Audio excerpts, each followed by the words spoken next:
गौतम की बुद्धत्व प्राप्ति। जातक कथा। कपिलवस्तु के शाक्यवंशीय शुद्धोदन और महामाया के पुत्र सिद्धार्थ गौतम का जन्म 563 ईसा पूर्व 480 ईसा पूर्व में वैशाख पूर्णिमा के दिन लुम्बिनी के उपवन में स्थित एक सालवृक्ष के नीचे हुआ था। जब उनकी माता अपने माता पिता से मिलने अपने मायके देवदह जा रही थी। पुत्र जन्म के तत्काल बाद महामाया वापस कपिलवस्तु लौट आई थी। शिशु के जन्म की सूचना पाते ही शिशु के दादा सिंहनु के गुरु तत्क्षण कपिलवस्तु पहुंचे। शिशु को अपनी गोद में उठाया और जैसे ही शिशु को निकट से देखा तो उनकी आंखें पहले तो खुशी से चमक उठीं, लेकिन फिर आंसुओं में डूब गई।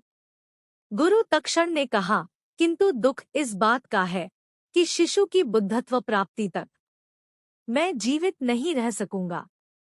शिशु का नाम सिद्धार्थ गौतम रखा गया। 7वें दिन सिद्धार्थ की माता का देहांत हो गया, तब उसके लालन पालन का दायित्व उसकी मौसी ने लिया।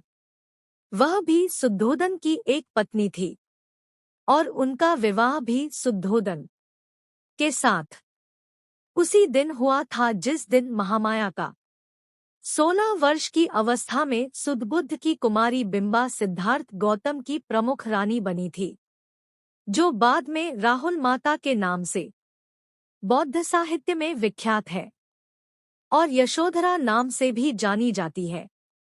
29 वर्षों के बाद सिद्धार्थ संसार से विमुक्त हो संन्यास को उन्मुख हुए।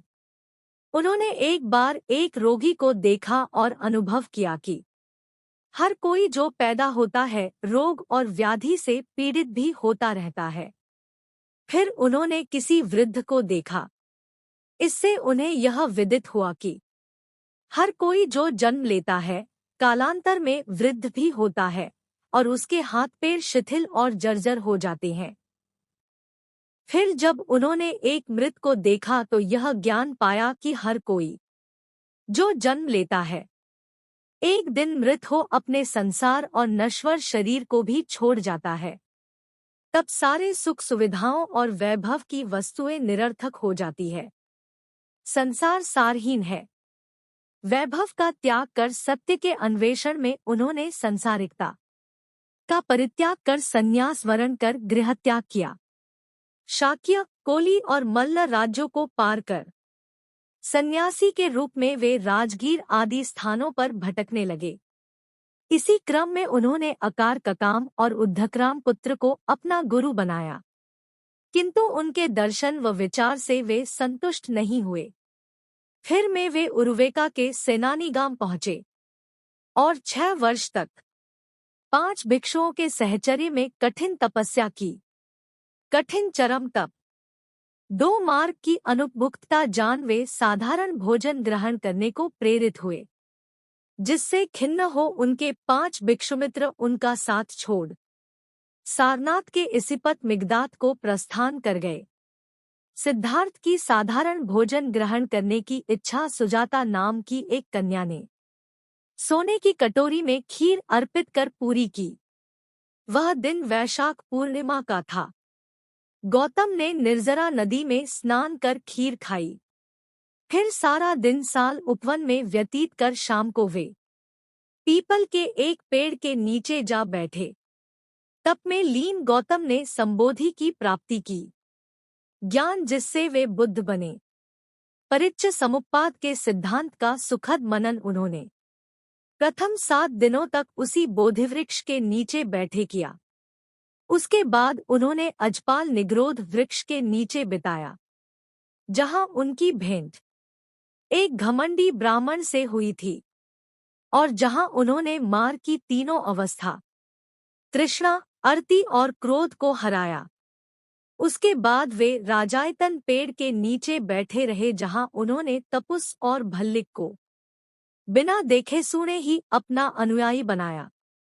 तत्पश्चात उन्होंने पीड़ित मानव के उत्थान के लिए धम्मचक्र प्रवर्तन का निश्चय किया। दूसरों के उत्थान की प्रतिज्ञा से वे सर्वज्ञ बुद्ध कहलाए। तब अपनी धम्मदेश के प्रवर्तन हेतु अपने 5 तपस्वी मित्रों को योग्य पाया, जो उन दिनों वाराणसी के इसिप्तन मिगदाय में वास कर रहे थे। इस धम्मचक्र प्रवर्तन की महत्ता को अशोककालीन सारनाथ सिंह स्तंभ में दर्शाया गया है, जो आज इंडियन गणराज्य का राष्ट्रीय चिह्न है।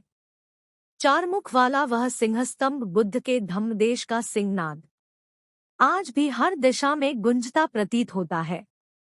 सिंहस्तंभ में अंकित चक्र, जो अशोक चक्र के नाम से जाना जाता है, आज वो इंडियन राष्ट्रीय ध्वज पर बड़े गौरव से लहराता रहता है।